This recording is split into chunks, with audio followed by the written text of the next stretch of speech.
Good morning, warriors. Welcome to the U Movement. I am B, and today I wanted to pop on and talk a little bit about the good side of awakening, because the reality is the awakening, a Kundalini awakening, has a lot of things I could say that are on the bad side.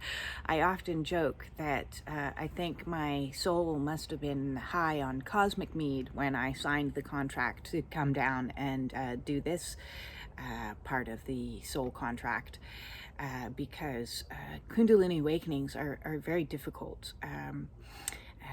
At least from my perspective and from those that I've worked with and talked with, there's a lot of challenges along the path, a lot of grief, a lot of trauma that surfaces, a lot of crisis, difficult emotions, anxiety, terror, fear, a lot of purges. But on the flip side, because, to everything, you need to go through the dark to get to the light. And there is a light at the end of the tunnel. And even though I'm still in my awakening and sometimes fluctuating back and forth, I'm in a new perspective where I can greatly appreciate the nice stuff that has come in. It's a new level of appreciation.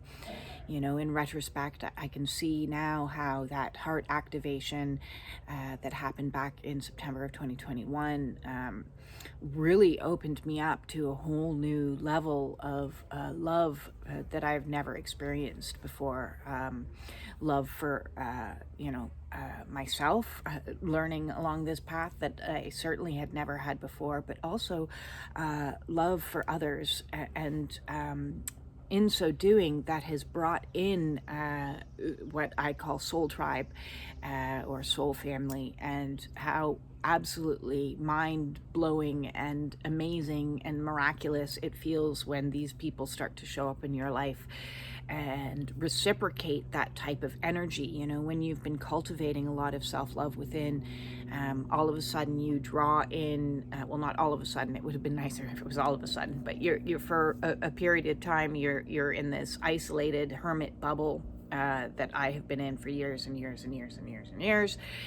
And then after my heart activation, over time, all of a sudden, one soul family member came in, and then another soul family member came in, and I call them my three wise women, because they altered, they saved my life in no uncertain terms. And my darkest days, they were there for me. And it's because you experience so much loss and so much isolation and so much grief, when they show up and start giving you things like love and support and kindness and compassion and empathy that I had never known before, that level of love. I had never known that. It just kept blowing my mind. In my deepest spiritual crisis, I had a friend come and she made me a plate of food, and she held my hand, and she listened to me, even though I was in the worst possible mental state you could possibly imagine, because spiritual crises is very intense. She didn't judge, she didn't criticize, she didn't critique, she didn't put me down. She just was there. She just held space, and as far as I'm concerned, I owe her my life, and I love her incredibly dearly in my heart. And then others started showing up, some at a distance, because as star seeds, we're all planted far away from each other. So, and then it extended out into social media, and it was amazing to me to start having connections with people that understood me, and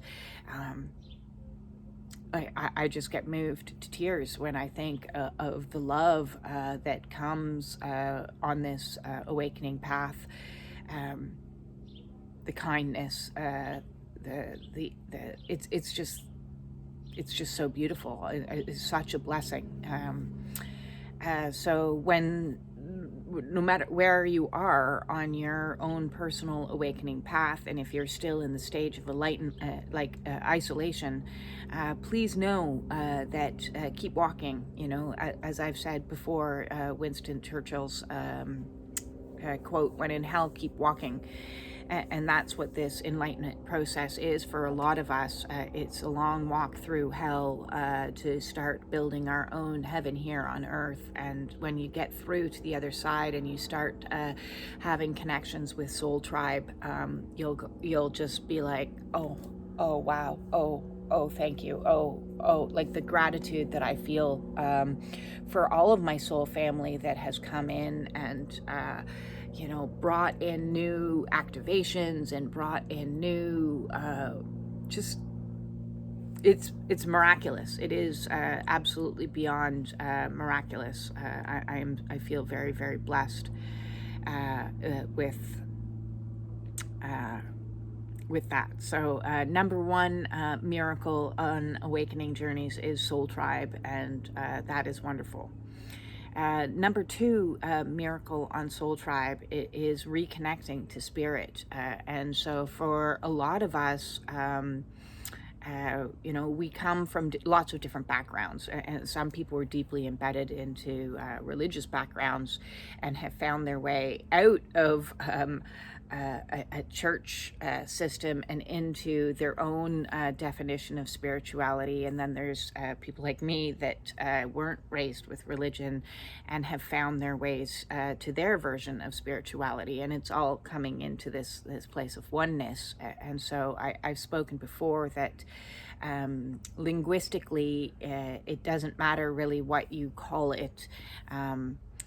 It's all the same thing, but how others choose to define it can cause a little bit of strife, because one's definition of God isn't the same definition of God. For me, finding God was like reclaiming that word in my own definition, as opposed to allowing another structure to define it for me, because I was ashamed of using the word God, and embarrassed and uncomfortable. So I used to, in my older version of through the years as a Reiki master, would always say the universe or spirit. And so on my awakening, I was like, I'm going to take that word back and claim it as my own, and use it as how I see in my own mind how it works for me. It's not anybody else's definition, it's my definition. And so some people are letting go of that word, and some people are grabbing hold of that word. But ultimately, the connection to spirit at the end of the day is... and the feelings that come with that of connecting to something greater than self through the power of prayer. And man, there's been a lot of prayer for me on this awakening journey, and connecting. Some people are connecting to all kinds of different energies that resonate with them, and whatever resonates with you is good, because once you start to feel and repair a broken connection to divine, it is ultimately union with the divine. So in whatever definition, and oftentimes we've had a broken connection for whatever reason, oftentimes because of dogma and perhaps religious forcing of certain beliefs and definitions upon you, and you're like, no, that doesn't work for me anymore. So however you find your path back to spirit, in whatever way that it looks like, the point is coming back into unity with divine. And for a very long period of time, as Dark Night of the Soul is called, I had lost faith. Back in 2016, I had completely lost my faith in anything, and was in a deep, dark depression for a number of years. And so to feel again supported, to feel again connected, to feel again loved from something higher and greater than myself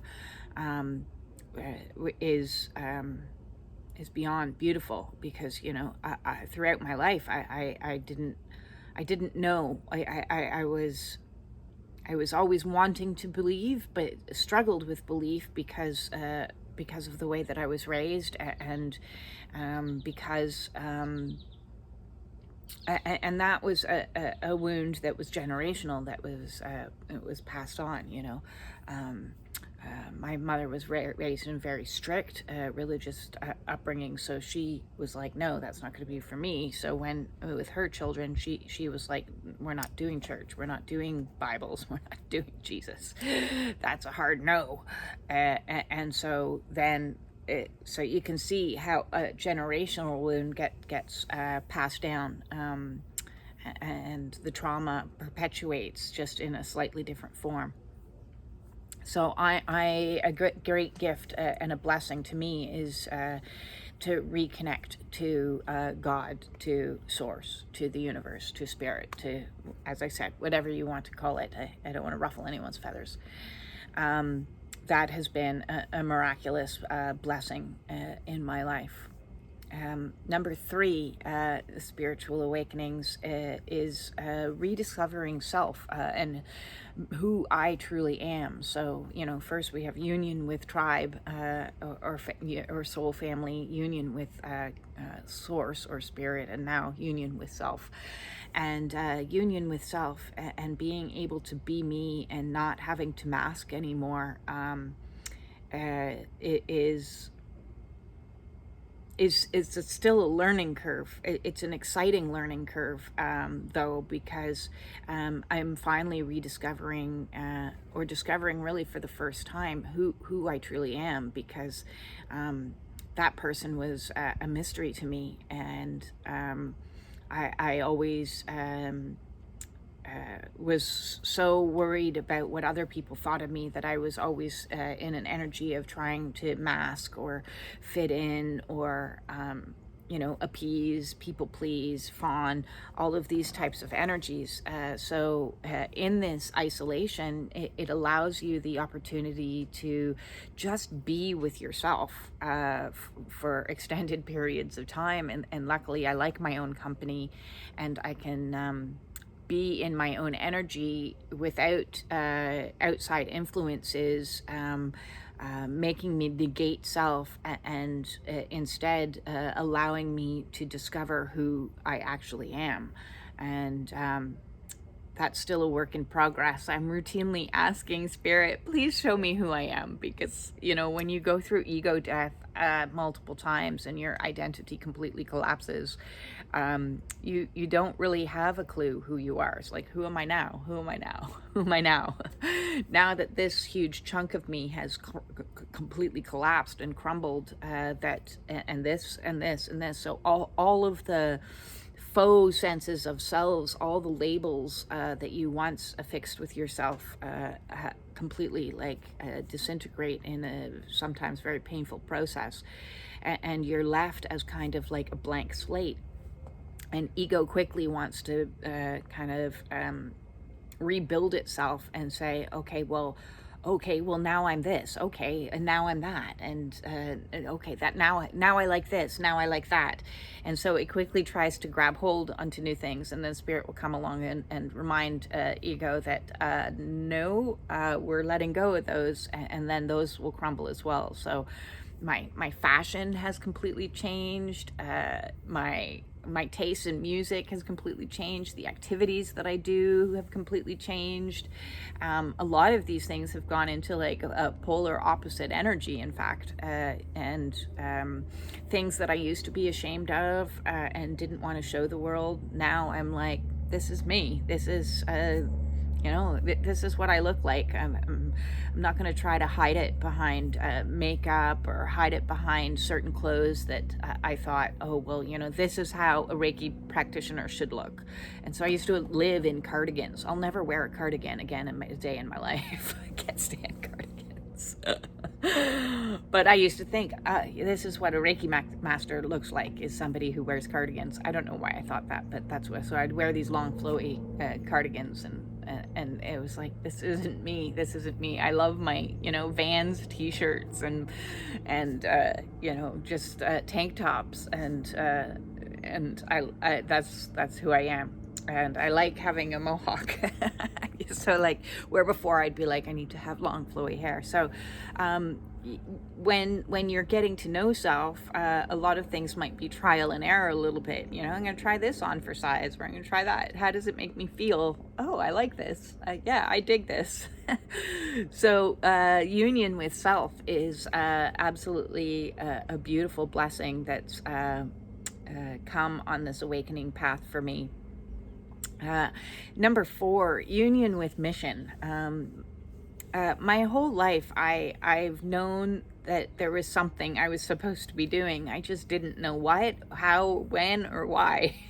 I can remember when I first took my first Reiki course, I was like, this is it. Yes, this is a piece to the puzzle. And I would have been around 28 at the time, and I thought, yes, this is definitely it. And so when I hit my the beginning phases of like a dark night of the soul back in 2016, when depression really hit and I started sinking into this deep, dark place, and I let go of my business that I had built. I was like, because I knew I couldn't help and heal others until I helped and healed myself. And that was devastating for me, because I thought that's what my life's purpose was. And I let it go, which meant a full and complete disconnection from source is what I felt. I felt like I had been just, everything had become pointless. And so on this awakening path, when soul started speaking to me more and more and more, and saying, I want you to quit sugar. Oh, okay. And now I want you to start a YouTube channel called the Unfuckening Movement. And I was like, what now? But it made sense in a way, because if you look at everything you've ever done in life, and I've done a lot of this and a little of that, and I used to call myself the Jane of no trades, because the expression the jack of all trades. I was the Jane of no trades, a little bit of this and a little bit of that and a little bit of this and a little bit of that, and so I learned and have lots of different skill sets. My background was in theater. Like I went to a school for the performing arts, and so I learned how to be in front of a camera, be in front of stage, speak from the diaphragm. I learned a lot of skills that is helping me with my YouTube channel, even though through my awakening I was very wobbly, because the anxiety and the fear that I was experiencing was causing me to be in a state of absolute panic. But then you feel the fear and do it anyways. So I would just sit in front of a camera anyways, even though I was not feeling confident, not feeling secure, none of those things for a very long period of time. It's only starting to come back a little bit, a tiny bit now. So hopefully I can, the more I go, I can get back to the way that I used to be able to talk with no ums and no pauses, and be able to present in a little bit more of a clear way. I have noticed that I don't require as much editing. Well, I'm not editing, so now you're just dealing with my ums. But for many of my videos, I would spend hours and hours editing all my ums out, and those were nervous pauses, because I was so nervous on the inside while I was talking.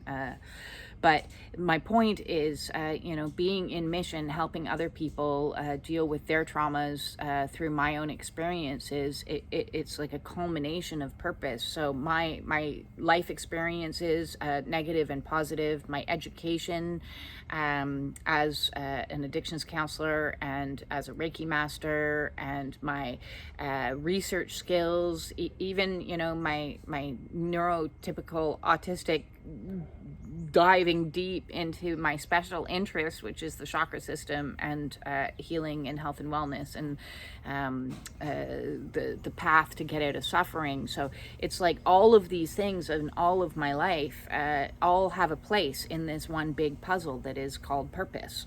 And you know, my ego has been very desperate all the way along the path to try to fill the puzzle as fast as I possibly can.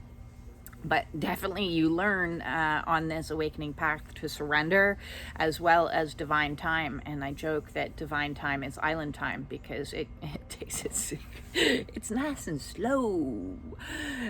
So things are coming together in divine time, but being in mission is fantastic to me. And all the way along, I kept saying to friends, I need to be in mission. And they're like, you are in mission. And I'm like, oh yeah, you know. So it's union with mission has given my life purpose and meaning, and I see things on so many levels and layers of how everything is interconnected now, and that has been such a blessing, and I'm so incredibly thankful for that. So there you go. Union is what it's all about on this awakening path, and that is union with soul tribe and soul family, union with self-love and self, again, union with the divine, and union with mission. And I'm so incredibly grateful for all of those things. And I'm so incredibly grateful for all of my soul tribe out there that show me support. And this coming together is a wonderful feeling. And I just can't say enough. I can't show enough appreciation or gratitude. I'm so blessed, and wherever you are on your awakening journey, keep walking. It will come, and it'll come in dribs and drabs, and a little bit here and there, and it will send you in and out of the light, into the back, into the dark, as you we come back into alignment with self, and we're constantly going to be having challenges and rebalancing and getting back into alignment so that we can come to this place of absolute incredible gratitude. Mwah. Peace out to all of you.